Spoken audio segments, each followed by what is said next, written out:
Hello! Les membres survivants du peuple de la planète Lorian errent sur Terre, se cachant de la race hostile des Mogadoriens, en changeant de ville et de nom et en essayant de mener une vie humaine normale. Sauf qu'ils n'arrivent pas à échapper à la poursuite ni dans les montagnes sauvages ni dans la métropole, et 3 des élus sont déjà morts. John Smith, le prochain en ligne de mire, ne va pas se laisser faire, et il a l'intention de traquer tous les autres survivants afin de combiner leur superpuissance et affronter les extraterrestres hostiles. Regarde cette vidéo jusqu'à la fin pour découvrir ce qu'il se passe lorsque les élus et les Mogadoriens s'affrontent, et comment l'amour joue un rôle dans cette histoire. Dans les profondeurs d'une forêt impénétrable dans une gorge de montagne, 2 hommes se cachent dans une petite cabane. L'un d'eux remarque l'arrivée d'invités pas très invités, essayant d'ouvrir silencieusement la porte d'entrée. Armé de sa lame, il regarde dans l'obscurité et ne voit rien de suspect. Mais la seconde suivante, il se retrouve dans les tentacules extraterrestres mortels. Son partenaire s'enfuit à une vitesse inhumaine à travers les fourrés de la forêt. Mais il n'arrive pas à échapper du danger non plus. Un Mogadorien attaque le garçon par derrière et, arrachant le médaillon scintillant de sa poitrine, l'exécute avec une lame scintillante.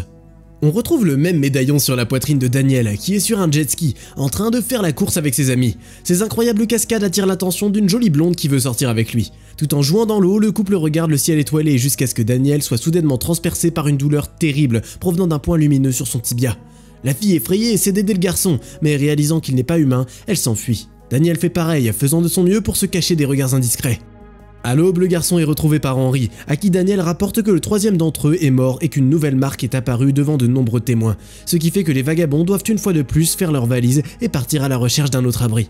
Un lézard inaperçu se glisse dans le coffre de la voiture et part avec eux. Il y a de nombreuses années, Daniel a quitté la planète Lorian en compagnie d'Henry et de 8 autres enfants élus pour fuir les Mogadoriens. Le reste d'entre eux ont été exterminés, y compris son père, qui a laissé une boîte à Daniel qu'il doit ouvrir quand son temps viendra. Les Mogadoriens cruels cherchent les élus sur Terre et les tuent un par un, provoquant chacun des autres à développer de nouvelles brûlures sur leur corps. 3 sont déjà morts, et maintenant le danger mortel plane sur Daniel. Il doit devenir le 4e. La nouvelle cachette des fugitifs est la ville de Paradise, dans l'Ohio, où Daniel vivra maintenant sous le nom de John Smith. Les hommes emménagent dans une vieille maison à la périphérie. John n'est pas autorisé à quitter cette maison sur ordre d'Henry. Déchargeant des objets du coffre, John laisse également sortir leur petit compagnon de voyage furtif, qui prend l'apparence d'un chien et tente de pénétrer dans la maison pendant que Henry et John sont occupés à effacer les photos du garçon divulguées sur internet. Le beagle amical trouvé sous un buisson fait tout de suite craquer John, et Henry succombe à ses supplications pour garder le chien. Pendant que les copains s'installent dans un nouvel endroit, leur vieille cabane au bord de l'océan est fouillée par une blonde inconnue. Ne trouvant aucun indice sur le nouvel emplacement des évadés, la jeune fille réduit la hutte en morceaux, marchant sans crainte à travers l'onde de choc sous la protection d'un champ d'énergie. Le lendemain matin, Henry lit les nouvelles d'archives de la ville au sujet de la disparition d'un certain Malcolm Spellman, quand John se présente et déclare son intention d'aller à l'école locale, pour laquelle il a déjà préparé une fausse pièce d'identité. Le protecteur accepte l'idée, bien qu'à contre-cœur, donnant à John un téléphone pour pouvoir le contacter. En attendant les papiers dans la zone de réception du directeur, John est témoin d'une dispute. Une étudiante nommée Sarah a publié des photos compromettantes de son prof, sans son consentement. John regarde la jeune fille avec intérêt, et par une coïncidence chanceuse, la secrétaire du directeur lui demande d'escorter le nouveau venu à un casier vide. Après avoir terminé sa mission, Sarah quitte John, qui est immédiatement approché par un gang de tyrans, dirigé par Mark James.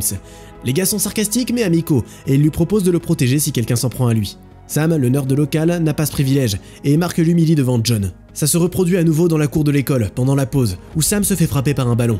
John aide le pauvre gars, jette le ballon en arrière et à la stupéfaction de ceux qui l'entourent, frappe le récepteur avec un jet puissant, tandis que Sarah prend une photo de tout ça avec son appareil. Dans la soirée du même jour, les photos apparaissent sur le site de la jeune fille, d'où elles disparaissent immédiatement grâce aux efforts d'Henry, toujours vigilant. Mais protéger John d'une attention inutile devient de plus en plus difficile après que les capacités héréditaires de John se réveillent en cours et qu'il doit partir de la salle, les paumes en feu. Malgré l'interdiction du protecteur d'utiliser ses super pouvoirs, le gars part tester ses forces nouvellement acquises et il découvre qu'il peut facilement lancer un rocher dans la stratosphère, courir à des vitesses surhumaines et sauter d'énormes distances. Le soir, John se promène négligemment dans les rues de la ville et rencontre Sarah. Au fil de la conversation sur la photographie, le couple atteint la maison de la jeune fille et elle invite John à dîner. Sa famille accueille la nouvelle connaissance et après le repas, Sarah invite John dans sa chambre pour lui montrer son travail photographique. L'attraction mutuelle les rapproche l'un de l'autre, mais leur rencard est interrompu par les aboiements désespérés d'un chien, ce qui oblige John à partir. La séparation du couple est discrètement surveillée par Mark, qui considère la fille comme sa propriété. Donc le lendemain, il organise une mauvaise surprise pour le nouveau venu et son ami ringard, en mettant une bombe de peinture dans chacun de leurs casiers. Sam, voyant que la seule photo avec son père disparu est maintenant ruinée, saute sur Mark, sans compter sur la force de celui-ci, donc John prend le coup. Malgré ça, le garçon ne s'engage pas dans une bagarre, mais il écoute silencieusement les remarques hostiles de Mark. Après avoir lavé la peinture, John interroge son ami sur son père, et il apprend que Malcolm Spellman était un ufologue qui passait toute sa vie à chercher des traces d'anciens astronautes et à se préparer à une invasion extraterrestre, jusqu'à ce qu'il disparaisse soudainement à la frontière mexicaine. Le gars avoue également qu'il pensait que son père était un génie, alors que maintenant, il est juste convaincu que c'était un cinglé ordinaire. Pendant ce temps-là, Henry enquête également sur les circonstances entourant la disparition de Spellman Senior, et ses recherches le mènent à la fonderie d'acier abandonnée où Malcolm travaillait. Dans le sous-sol du bâtiment, Henry trouve les symboles du peuple exterminé de la planète Lorient peints sur les murs, ainsi qu'un éclat brillant d'un rocher venant de l'espace. Le soir, les habitants de Paradise City se réunissent pour la foire, le seul événement important de cette communauté de l'arrière-pays. John, de bonne humeur, erre dans la foule, remarque Sarah et décide de lui parler de l'incident avec Mark. Elle lui dit qu'ils ont rompu il y a longtemps, mais Mark, mauvais comme il est, s'est vengé et a répandu des rumeurs sur elle, et que c'est à cause de ça que les autres élèves l'évitent. Encouragé par la perspective d'une relation, John demande à la jeune fille de lui montrer la meilleure attraction de la foire, et ensemble, ils partent dans un labyrinthe d'horreur appelé Haunted Hayride, où Sam, solitaire, les regarde. Alors que le chariot grinçant s'avance plus loin, le couple voit des expositions effrayantes, ignorant que quelqu'un les observe. Le cocher effrayant les dépose à l'arrêt final, appelé la porte de l'enfer, où commence la partie du labyrinthe d'horreur d'où ils doivent s'échapper. John est de moins en moins rassuré, jusqu'à ce qu'il remarque soudainement un panneau « C'est à ton tour » sur la porte. L'angoisse qui le saisit se justifie lorsque le couple est soudainement attaqué par un gang masqué. En utilisant ses super pouvoirs, John parvient à faire face aux attaquants, et il se précipite tête baissée pour trouver Sarah, que Mark a traînée dans les bois jusqu'à une cascade. Là, le jaloux tente de rétablir sa relation avec la jeune fille, et dans le feu de l'action, la pousse accidentellement, calculant mal sa force. Quand John arrive, il se jette sur son adversaire avec l'intention de lui casser le bras, et ce n'est que lorsque Sarah lui demande désespérément d'arrêter qu'il se calme. Leurs expériences rapprochent le couple, et sur le porche de la maison de Sarah, les tourtereaux se confessent leurs sentiments. Débordant d'émotions, John rentre chez lui, et il découvre soudainement un nouveau pouvoir en lui. Il reçoit un message de Sam qui rapporte qu'il a vu ce qu'il se passait dans les bois. John va à la rencontre de son ami et se fait tout de suite interroger sur ses mains brillantes. Sam est motivé par le désir de savoir si son père était un charlatan ou un brillant scientifique qui a vraiment étudié les civilisations extraterrestres. La sincérité de son ami force John à lui dire la vérité. Malcolm Spellman avait raison. Étonné par la découverte soudaine, Sam est plus qu'excité, mais John demande à son ami de garder le secret, car lui et les autres membres survivants de son peuple sont en danger. Le lendemain matin, James, qui est shérif et le père de Mark, visite la maison de Henry et de John. L'homme interroge le garçon sur une horrible bagarre à la foire, après quoi plusieurs des garçons ont passé la nuit à l'hôpital, bien qu'aucun d'entre eux n'ait donné de détails. John est tout aussi évasif et le shérif doit repartir sans aucune preuve pour l'inculper. Henry s'émerveille sur la force croissante de son protégé, avant de l'informer qu'ils devront déménager ailleurs, se cachant des Mogadoriens qui les hantent, car les élus doivent survivre et s'unir pour protéger la terre de l'esclavage. Mais John résiste aux instructions de son protecteur cette fois, et ce dernier comprend très vite que John est amoureux. Leur querelle verbale dégénère en une bagarre, et malgré les super pouvoirs de John, Henry parvient facilement à le faire tomber. Après avoir lâché prise, les hommes parviennent à avoir une conversation normale. Le protecteur dit à John que l'amour qu'il a pour Sarah restera avec lui toute sa vie, et qu'il ne pourra jamais l'oublier. Après s'être calmé, Henry donne un jour à John pour lui dire ses derniers adieux. La blonde inconnue, quant à elle, suit également la piste du numéro 4 et de son protecteur. Le lendemain matin, John a l'intention d'aller chez Sarah, mais il se rend compte qu'Henry est introuvable, et au téléphone, il y a une voix inconnue qui dicte une adresse au garçon. Prenant Sam comme partenaire, le gars va à la rencontre des kidnappeurs. À l'adresse indiquée, les copains trouvent une maison. Une inconnue part quand ils arrivent. John ordonne à son partenaire de veiller sur lui, puis il entre à l'intérieur pour trouver son protecteur attaché dans le sous-sol. De lui, il apprend que c'est un piège mogadorien. Après avoir eu affaire à quelques ufologues dont il y en a un qui a réussi à prendre Sam en otage, le trio est sur le point de partir. Mais ils entendent des pas venir d'en haut, suivis d'un puissant coup de blaster brisant la porte du sous-sol. Henry prend le coup du mogadorien sur lui-même, tandis que John et Sam essaient de démarrer la voiture. Après avoir désarmé l'ennemi, le protecteur rattrape les gars, bien que le méchant imparable fasse pareil. Sautant sur le capot de la voiture, il est sur le point de tuer John, quand Henry le couvre comme un bouclier humain et est mortellement blessé.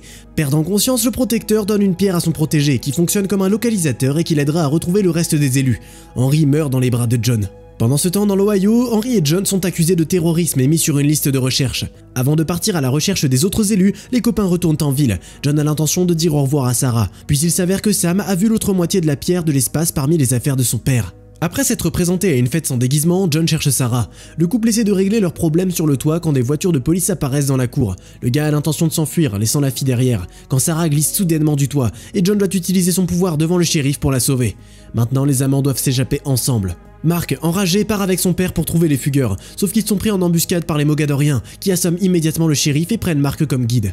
Le garçon les conduit parfaitement au bon endroit, l'école locale. Sam informe John de l'attaque imminente qui, avec une pierre et un chien, l'attend déjà dans une voiture à la sortie. Chargeant leur blaster, les Mogadoriens arrivent dans l'école, mais Sarah et John ne sont pas seuls face au danger. Ils sont aidés par la femme blonde qui élimine habilement un tas d'ennemis, se téléportant magistralement entre eux et portant des coups mortels. Il s'avère que c'est numéro 6, nommée Jane.